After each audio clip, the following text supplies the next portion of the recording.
family, we are so excited to bring this second season of Theology in 30 to the Hope TV. Listen, just a little history. Theology in 30 was birthed in 2018, and I hosted a few episodes on Instagram and Facebook. So I have to thank, y'all already know, my pastor and our executive director, Dr. E. Dewey Smith Jr., for the opportunity to bring Theology in 30 back for a second season. So here I want to share a little bit about the purpose of the show for those of you who are joining us for the first time. Theology in 30 evolved out of my desire to engage in theological discourse with friends, colleagues, mentors, family, and people who are just curious about theology. So you don't have to be a theologian, you don't have to be a preacher in order to enjoy and watch Theology in 30. Also, we want to thank our supporters, our Theology in 30 viewing family, for watching us and rocking with us for a full first season and now for our second season. Your support is appreciated. Feel free to leave your questions in the comments and we will answer them live while we are on air. Finally, we want to grow our viewership, so we need your help. Y'all already know what I need y'all to do. Help me. Please follow us on Instagram at the link from our page to yours. Thank you so very much. Now I want to introduce today's episode. In light of the insurrection hearings and the rhetoric that precipitated the insurrection, I think that our culture is developing an awareness of how much power our words actually carry and wield.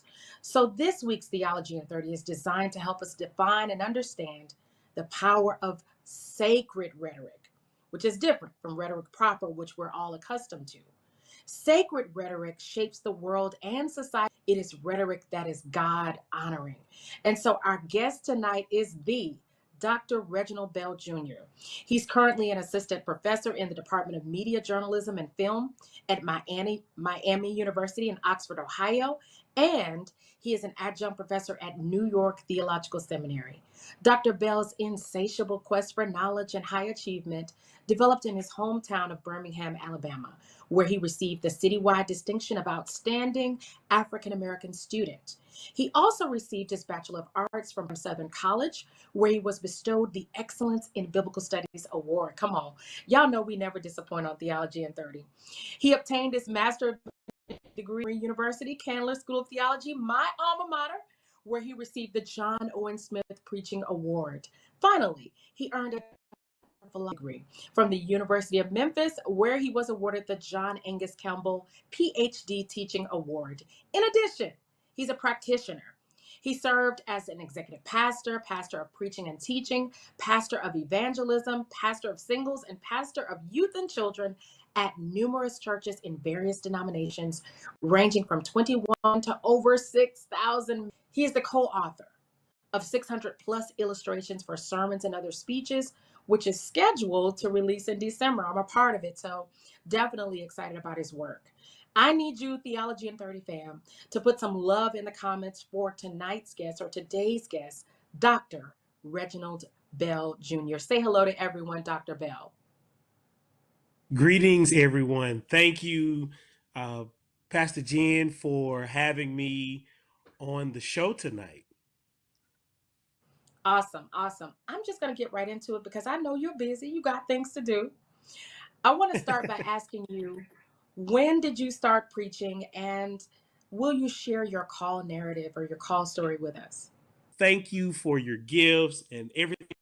I also want to thank Dr. E, his vision, and for this opportunity to be on this platform, and for his many, many years of exemplary ministry.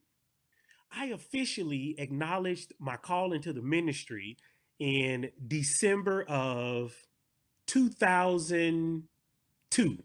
Actually acknowledged my call into the ministry in December of 2002 at my home church that my dad pastored, the Bible Way House of Prayer, 3505 Avenue F in Ensign, Birmingham, Alabama. So I have officially been a preacher for about 21 years. I've officially been a preacher for 21 years. I was recently cleaning out a closet, and as I cleaned out that closet, I came across my first preaching garb. So when I was in kindergarten, we used to have large towels that we would lay on during nap time.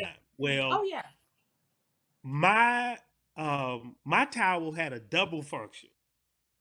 By day, Mhm. it was my mattress for nap time. Okay. But at night when I got home, I would tie it around my neck and preach long and hard. My family often laughingly brings that up. And so I can't really remember a time in my life when I didn't have a sense that God called me to preach. In that 21 years of preaching, as you study your craft and as you hone your gift, has there been a theological claim or a central homiletic or hermeneutic that visit time and time again? Is there a central theological claim in your preaching? I would say at the heart of my preaching over 21 years, at the heart of my preaching, which is also at the heart of who I am as a person, one of the Right? things that one of the ways that people describe me, I've lived in several states, several cities. One of the ways that people describe me is by saying that Reginald Bell is a kind person. Mm-hmm. So I've always been kind to people. The reason I'm kind to people is because of my parents. Mm-hmm. So by day, I'm kind to people. In my preaching, at the heart of my preaching has been love, the importance of love. Yes. And when I say the importance of love, I consider love from the vantage point of love God, love yourself, and love others. Now, Yes. that conviction, because it is a conviction for me, and again, is at the heart of all of my preaching, comes from two places. One, somebody Okay. tried to challenge Jesus one day, and Jesus was like, look, well, the person said, well, what's the greatest commandment? And Jesus said, look, love your love the Lord your God with all your heart, mind, soul, and body, and then love your neighbor as yourself. So from that, I get love God, love yourself, love others. If you want to be great, which is what I've always desired to be, but greatness for me has always been kind to people. So part of my conviction is from, Jesus said it. Another reason is because, one of my favorite artists is Stevie Wonder. Come And one of on. my favorite Stevie Wonder songs is Love's in Need of Love Today. Yes. Love's in need of love today. Jesus said it, Stevie said it. So everything that I do, whether it is in the preaching of my lifestyle or my everyday life, or I'm at a podium preaching, or in a pulpit preaching, or at a podium teaching, I'm some kind of way trying to point people back to some aspect of love. Love God, love yourself, and love others, because the world is indeed in need of love today. That is a powerful theological claim. You can stand on it. It's timeless. And I'm just glad to meet another Stevie fan. So thank you for sharing that. So I want to move a little bit farther in the conversation. In your age Okay. range, um, let me say this. I've heard you before as well, and I was just floored by your depth and your precision and your clarity in your preaching. So I'm a fan. But in your age range, you've long been considered one of our most gifted. I can say that. Many people still remember your sermon, and I remember it too, Deal or No Deal. And so, what, listen, if you haven't watched it, let me stop, hard stop. Theology in 30 audience, if you have not seen the sermon by Dr. Bell, Deal or No Deal. No deal. My health. No deal. My sanity. No deal. As soon as this ends, go watch it. So, with that being said, what do you believe distinguishes your preaching acumen or your preaching style, your preaching presentation? What distinguishes it from others in your estimations? I believe a few things distinguish it, but I only talk about two. I only talk about two. First, I thank the Lord for my parents. I thank the Lord for my Come on. parents. In terms of theology, I believe parents model the theology that most children ultimately embrace in their adult life. So my parents have always encouraged me to preach or teach the way that I believe that God wants Reginald Bell Jr. to preach or teach. So for that reason, I've always sort of, or rather, I've never been committed to a particular school of preaching. I've never been committed to a particular school of preaching. You know, it's a living word. The Holy Spirit is alive. So, Come on. So I have never had a problem bringing Reginald Bell to the preaching, to when I'm studying for a message, typing a message, and then he's encouraged me to be myself. So I'm very grateful for that. And as a result of that, I've never been afraid to trust my intellect in terms of what I believe this text is trying to say. Trust my intellect. You know, what I come up with may be different from some commentary. That's okay. Right. I trust my intellect.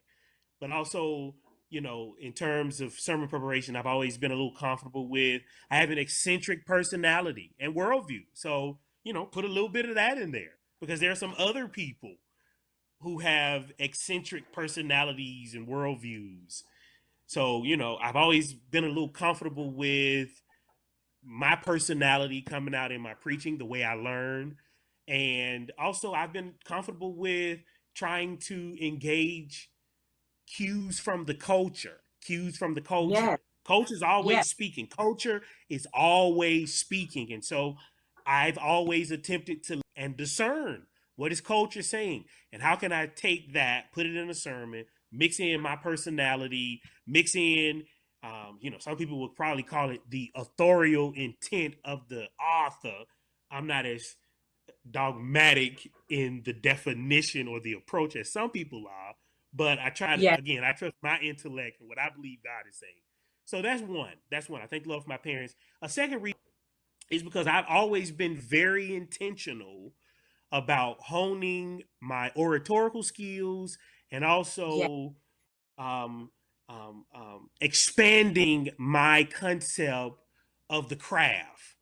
I want to be an effective public speaker. So since 1998, I've always been very intentional about honing my oratorical skills for that reason, or honing my oratorical skills, or expanding my concept of the craft of preaching. And so when I went to seminary, or rather before I went to seminary, before I went to Dr. Frank Anthony Thomas, who has been one of my Yes. mentors since the 90s. He's been one of my mentors since the 90s. One time I visited his house and I was able to stay there. Well, he had a library with hundreds of sermons in it on tapes. Wow. I listened to all of them. When I was in seminary, I took several preaching classes. I believe I took two classes and a directed study with Dr. Teresa Fry Brown. I took 2 classes from Dr. Franklin. I took a class from Dr. Thomas G. Long, and I cross-registered at ITC and was able to take 2 classes with the preaching giant, Dr. Carolyn Knight. Yes. I also tried to surround myself with great preachers. So I was able to serve on the staff of Dr. Frank Anthony Thomas, and I served on the staff of Dr. Maurice Watson. Both of them are internationally known for their preaching abilities. So I was able to study some of the greats.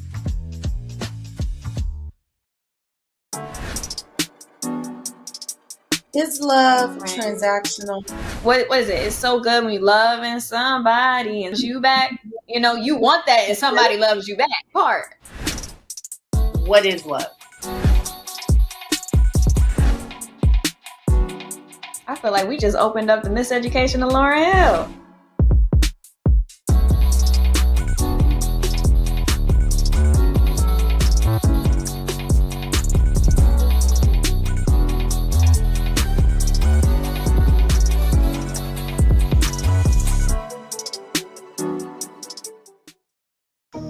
This is the story of a boy who is very sensitive to lights and sounds. So he built secret hiding places where nothing could get in. The boy didn't like the eye. It made him feel uncomfortable. One day, he found out he had something called autism. His family got him help, and slowly, he learned how to live with it better. Early intervention can make a lifetime of difference. Learn the signs at autismspeaks.org. If your support system wasn't what you wanted, what do you suggest if a person's going through what you've gone through? What type of support system do you feel they would need to have? They would need to open up to mental health. That's the first thing. As traumatic as it was, I know in the African American community or the brown people, we don't believe in mental health. And that was one of the strongest things that I went through. When you have dealt with disappointments on our level, how the devil really wants you to isolate yourself. You want to get to counseling. You want to get to people who've gone through the same things that you've gone through.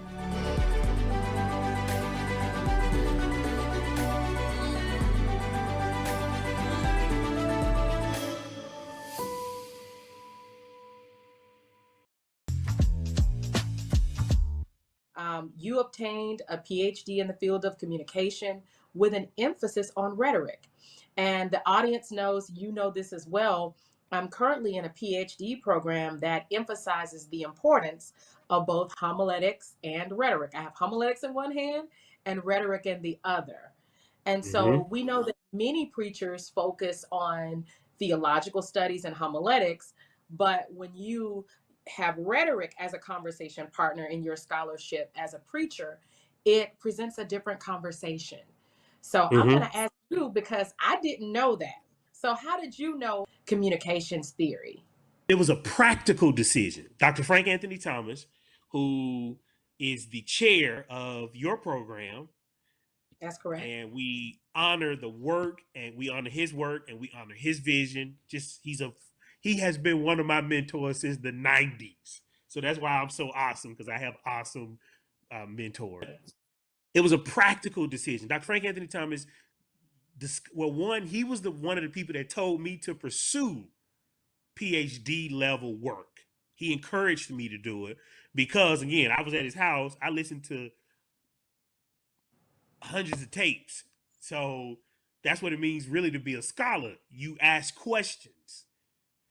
And so in terms of me desiring to do PhD work, Dr. Frank Anthony Thomas said, you should consider a PhD in communication, and you could get a degree in communication and study some aspect of theology, God, religion, whatever. So it was a practical decision, because he also said you want to make sure you position yourself in the future for possible job opportunities. Now, in my 20s, I never imagined that I'd be an assistant professor at Miami University in the Department of Film, Media, and Journalism.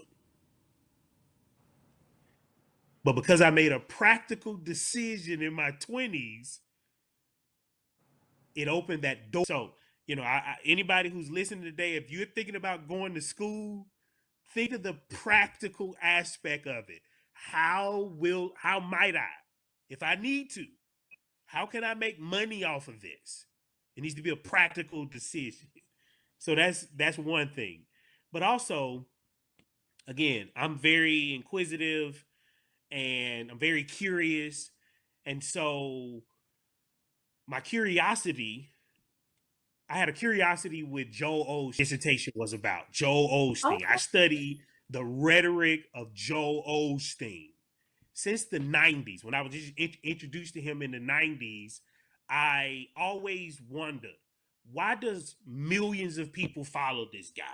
Millions. Or to use Malcolm Gladwell's language, Joel Osteen have the stickiness effect. The stickiness effect. People love him. People love him. Why? So when I was at Candler or Emory, people would often say, well, people follow Joel Osteen because he does not challenge them. or people say such things as people follow Joel Osteen because he promised them they'll have money, or the same reason that children love cotton candy is the reason they love Joel Osteen. He's sweet.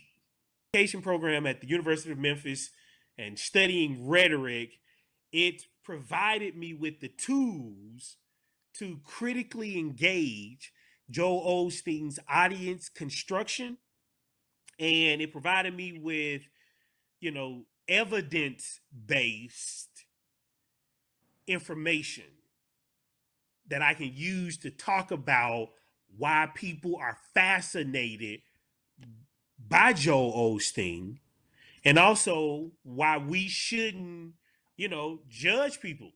The people who attend Joel Osteen's church attend in their mind. They attend for the same reason somebody attends House of Hope Atlanta. It's the same thing.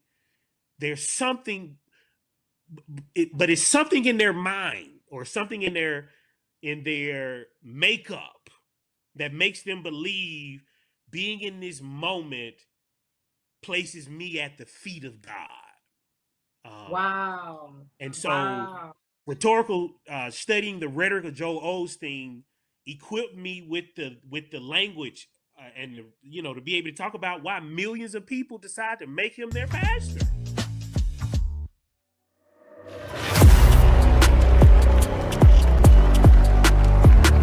An iMac computer, but you have a cell phone. Maybe you have an Apple cell phone. Leverage that to then create what you find important. How do we make sure that our children, what they're learning, is positive?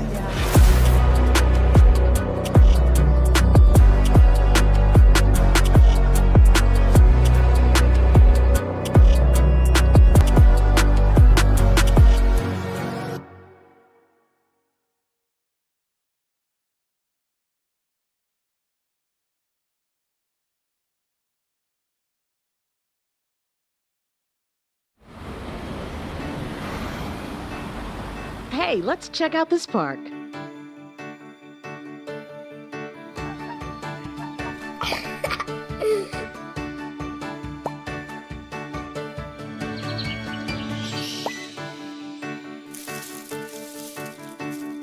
Oh, wow, that's really cool. To find a great local park or forest near you, go to discovertheforest.org.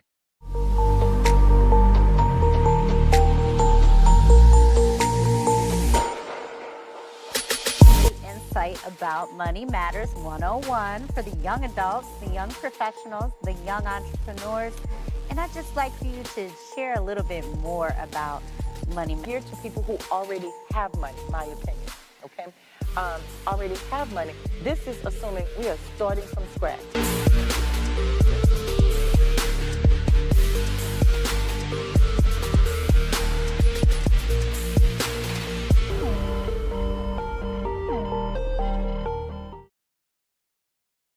So I'm going to ask you, not in the context of rhetorical criticism proper as a tool that we use to interpret the biblical text, but when you talk about your study of rhetoric as a formal discipline, how has that worked? How has that work helped you to better understand the Bible? Everything is rhetorical. So if you don't remember anything else I say, remember that. Everything is rhetorical. Now, in terms of rhetorical studies and New Testament preaching, etc., I'm at a point in my life where I believe that preachers are limited in their potential to begin to grasp the complexities and the liberative intent embedded in the New Testament without some understanding of rhetoric and how it works, its purpose in our rhetorical situation. The whole thing is a rhetorical situation. Lord Bitzer, yes. So, aside from God, before the parents and the New Testament authors and characters were born, the study of rhetoric and its outcomes, I'm going to say that again, aside from God, before the parents and grandparents of the New Testament authors, And the people we read about in the New Testament, all of them, before any of them were born, the study of rhetoric and its outcomes significantly influenced world affairs and daily life for everybody. Now, Facts. according to communication scholar George Kennedy, he Yes. says rhetoric was a systematic academic discipline universally taught Roman Empire. So, we read about Pontius Pilate, Roman Empire, right? Okay. It represented approximately the level of high school education today and was indeed the exclusive subject of secondary education. So, in the 4th century before Christ, since Alexander the Great and millions of other peoples within his empire believed that their worldview should be supreme, they sat out and conquered the Near East, which included the children of Israel. Now, according to Yale scholar Willie James Jennings, city life under Rome was city life permeated by the logic of slavery. In slaveholding society, one's humanity was not a given. The body of a slave was a commodity and not a human being. Only by birth into the right family or by purchasing one's freedom or by manumission could one claim humanity, which was an elusive dream for many. Now, why was freedom an elusive dream for many? Why was freedom an elusive dream for many? When I say many, who am I talking about? I'm talking about the second-class citizens. I'm talking about the Negroes of that day. All right? The rhetorical education indoctrinated citizens to view the world as such. This reality leads George Kennedy to conclude concerning the New Testament lies on the cusp between Jewish and Greek culture. The life and religious traditions it depicts are Jewish. Its language is Greek. By the time of Christ, the culture of Jewish culture, our Bible, had been undergoing a gradual process of Hellenization for 300 years. Yes. Undergoing a gradual process of Hellenization means that for over 300 years, the language, philosophy, and culture of Jewish people was systematically, strategically, intentionally erased, overlooked, silenced, or forced into submission. Although the Jewish people may have been God's chosen people, seed of Abraham, nevertheless, all aspects of their life or way of life took a back seat to the widespread acceptance of Greek supremacy, which was birthed through the taking up of rhetoric. So let me modernize this. When you think of the New Testament, of how the statement that the New Testament lies on the cusp between Jewish and Greek culture, think of W.E.B. Yes. Think of W.E.B. Du Bois's concept of double consciousness, right? Yes. On one hand, I'm black. On the other hand, my black self better recognize that a white or Greek governing culture exists that influences every aspect of black life. To survive, and maybe some people do get to thrive, but to survive, it is imperative to speak white language or standard English or avoid Ebonics, which is how the language of many black people is described. So I say all that to say this. The material reality of the Jewish New Testament is similar to the existential reality of Native Americans and Black Americans. Just as all aspects of Black life and Native life is impacted by white superiority, all aspects of Jewish by the curriculum decisions. Again, Texas Instrument, curriculum decisions, aka what should or shouldn't be banned, should or shouldn't be banned by the superior Greek culture. So this is the part of Theology in 30 that I hate. We're running out of time. And there I know you have to say, and that I want to ask you, because you've opened up our understanding to something really, really important. This whole overlap, this structural, I want to use your language, this structural overlap between Jewish, Native American, and Black people. Is that what I heard you say? Let's nuance the question a bit and ask, what is the difference, because we're running out of time, for you between classical rhetoric, the rhetoric that would have been studied in that period, influenced by Hellenism, right? And sacred rhetoric. I won't go Black sacred rhetoric because we ain't got time, but and sacred rhetoric proper. What's the difference? So the 5 characteristics of sacred rhetoric. So they're there. There are so many things that I want to say about them, but I want to sort of contemporize a few of them so that we can recognize, classical. So you said the difference between classical rhetoric, sacred rhetoric. Definitions there or characteristics there identify sacred rhetoric, and then in number 5, it says classical rhetoric is more so speech based on ration. Yes, rational sacred speech. rhetoric. Sacred rhetoric. It isn't. Why isn't it? Because in the society in which you live, classical rhetoric says you are nobody. In terms of Black people in America, which is why we have books being written about people being anti-racist. Okay? People need to intentionally be anti-racist. It goes against the culture, the indoctrination of the dominant class.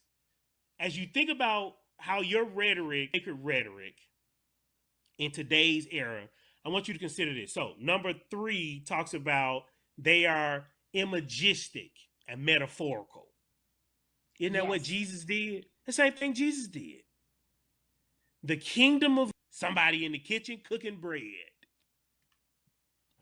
The people in the world are confused. What's the word from the Lord? The word from the Lord is, how can you make whatever's going on make sense to me? But to make it make sense, you have to understand the rhetorical situation, what's really going on in the world. I'm going to give you the last 4 minutes of the show to tell us how we can find you, so everybody can follow you on Instagram, Facebook, all of your outlets, so that they can, tune in and support what you're doing and get ready for next week. Because you're going to take us there next week. You're going to take us to class next week. So just tell us how we can support you really quickly. I'm going to sign us off. And then next week, we're going to take it to the next level. You can follow me at Reggie Bell Jr. on Twitter. You want to find me on Facebook, just type in Reginald Bell Jr. If you don't watch the next episode, if you don't remember anything else from this, remember this. I'm all about love and being kind to people. Showing love and being kind to people. Love God, love yourself, love others. With what's going on in the world, Black people need a lot of love. We have to love each other. We have to love each other more. So if you don't remember anything else, remember I said the world is rhetorical, and everything in the world is trying to persuade people to mistreat us. But let's love each other. We realize what propaganda is doing, but let's all make a commitment that we gonna, be like Jesus. God is love. Thank you. Love it. Listen, we're going to bring you back next week. I want to thank you on behalf of Dr. E. Dewey Smith Jr., the entire House of Hope family, and Hope TV. I want to thank you for sharing just a wealth of knowledge and also just sharing your heart with us. Your preaching prowess speaks for itself, but just hearing you talk about your theology of preaching, I know has blessed our viewing audience. So this has been another episode of Theology in 30 on the Hope TV. I'm a part of the House of Hope, where Dr. E. Dewey Smith Jr. is our pastor, and we believe that life with God is better in every way, every day. Until I see you again, have a wonderful rest of your week, family.